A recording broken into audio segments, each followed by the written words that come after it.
استقبال ہے آپ کا یوٹیوب چینل اردو زباں پر۔ آج ہم آپ کے لیے لے کر آئے ہیں پنڈت رتن ناتھ سرسار سے متعلق چند اہم معلومات۔ سب سے پہلے ہمارا فرسٹ پوائنٹ ہے، نام پنڈت رتن ناتھ در تھا اور تخلص سرسار۔ اس طرح سے بھی کوشچن پوچھا جا سکتا ہے کہ سرسار کا پورا نام کیا ہے، تو ہم کیا لکھیں گے؟ پنڈت رتن ناتھ سرسار۔ نیکسٹ ہے، سرسار 1846 یا 47 میں لکھنؤ میں پیدا ہوئے۔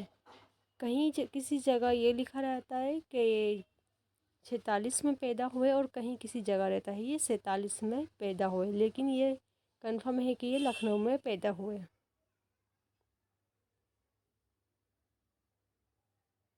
سرسار کا انتقال 27 جنوری 1902 کو حیدرآباد میں ہوا۔ سرسار کا تعلق ایک کشمیری برہمن خاندان سے تھا۔ ان کا تعلق جو تھا وہ ایک کشمیری برہمن خاندان سے تھا۔ سرسار کے والد کا نام پنڈت بیج ناتھ در تھا، جو کشمیر سے آ کر تجارت کی غرض سے لکھنؤ میں آباد ہو گئے تھے۔ جو ان کے والد صاحب تھے یہ کشمیر سے آ کر تجارت کرنے کی نیت سے لکھنؤ میں آ کر بس گئے تھے۔ سرسار ابھی 4 ہی سال کے تھے کہ ان کے والد کا وفات ہو گیا، مطلب جب وہ 4 سال کے تھے ان کے والد صاحب کا انتقال ہو گیا۔ سرسار نے خاندانی دستور کے مطابق عربی اور فارسی کی تعلیم مدرسے سے اور انگریزی کی تعلیم انگریزوں کے قائم کردہ کنگ کالج لکھنؤ میں پائی تھی۔ نیکسٹ ہے، سرسار کا پہلا مضمون کشمیری پنڈتوں کے فرقے کی جانب سے شائع ہونے والے ایک رسالے مراسلۂ کشمیر میں شائع ہوا تھا۔ مطلب جو سرسار کا جو پہلا مضمون ہے ایک رسالہ جس کا نام مراسلۂ کشمیر ہے، اس میں شائع ہوا تھا۔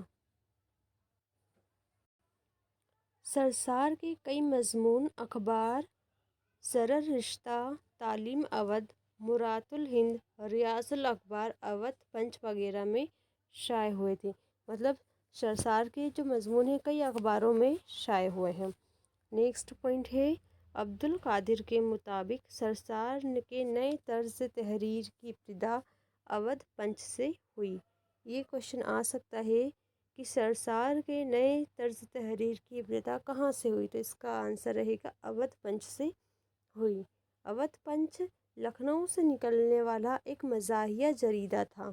کیا تھا یہ؟ لکھنؤ سے نکلنے والا مزاحیہ جریدہ، جس کے ایڈیٹر منشی سجاد حسین تھے، جنہوں نے سب سے پہلے اردو جرائد کو مزاح اور ظرافت سے روشناس کرایا۔ یہ کوشچن امپورٹنٹ ہے کہ سب سے پہلے کس نے مزاح اور ظرافت کو اپنے اخبار کے ذریعے روشناس کرایا، تو ہم لکھیں گے سجاد حسین نے کروایا۔ ٹھیک ہے۔ نیکسٹ پوائنٹ ہے، منشی نول کشور نے سرسار کو 10 اگست 1878 کو اردو اخبار کا مدیر مقرر کیا۔ یہ کوشچن بھی آ سکتا ہے کہ سرسار کو اودھ اخبار کا مدیر کب مقرر کیا، تو ہم لکھیں گے 10 اگست 1878 میں، یا پھر یہ آ سکتا ہے سرسار کو کس اخبار کا مدیر مقرر کیا گیا، تو اس کا آنسر ہو جائے گا اردو اخبار کا مدیر مقرر کیا گیا۔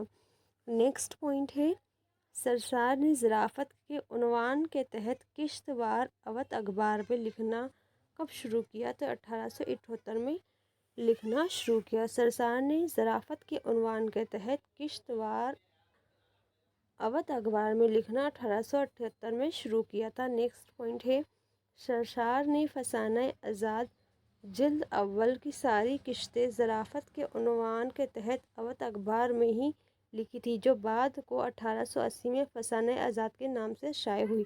بہت امپورٹنٹ پوائنٹ ہے، پھر سے پڑھیں گے۔ سرسار نے فسانہ آزاد کی جلد اول کی ساری قسطیں ظرافت کے عنوان کے تحت اودھ اخبار میں ہی لکھی تھیں۔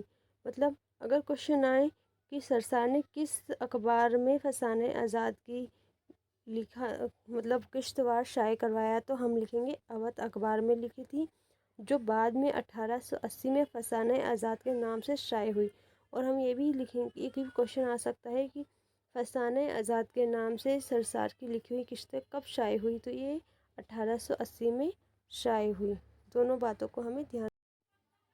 نیکسٹ پوائنٹ ہے ہمارا، حیدرآباد کے مہاراجا سر کشن پرساد نے 1895 میں سرسار کو 200 روپے ماہوار پر ملازم رکھ کر اپنی نظم و نثر کی اصلاح کا کام سونپا تھا۔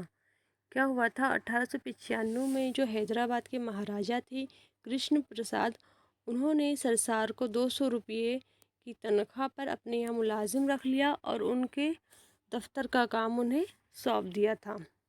نیکسٹ پوائنٹ ہے، سرسار کو شاعری میں منشی مظفر علی اسیر سے شرف تلمذ حاصل تھا۔ کس سے تلمذ حاصل تھا انہیں؟ تو ان کا نام ہے منشی مظفر علی اسیر۔ نیکسٹ پوائنٹ ہے، سرسار نے مہاراجا کرشن پرساد کی سرپرستی میں حیدرآباد سے ایک معیاری ادبی ماہوار رسالہ دبدبۂ آصفی کے نام سے 1898 میں جاری کیا تھا۔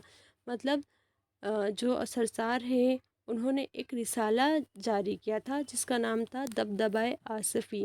یہ انہوں نے 1898 میں راجا کرشن پرساد کی مدد سے جاری کیا تھا۔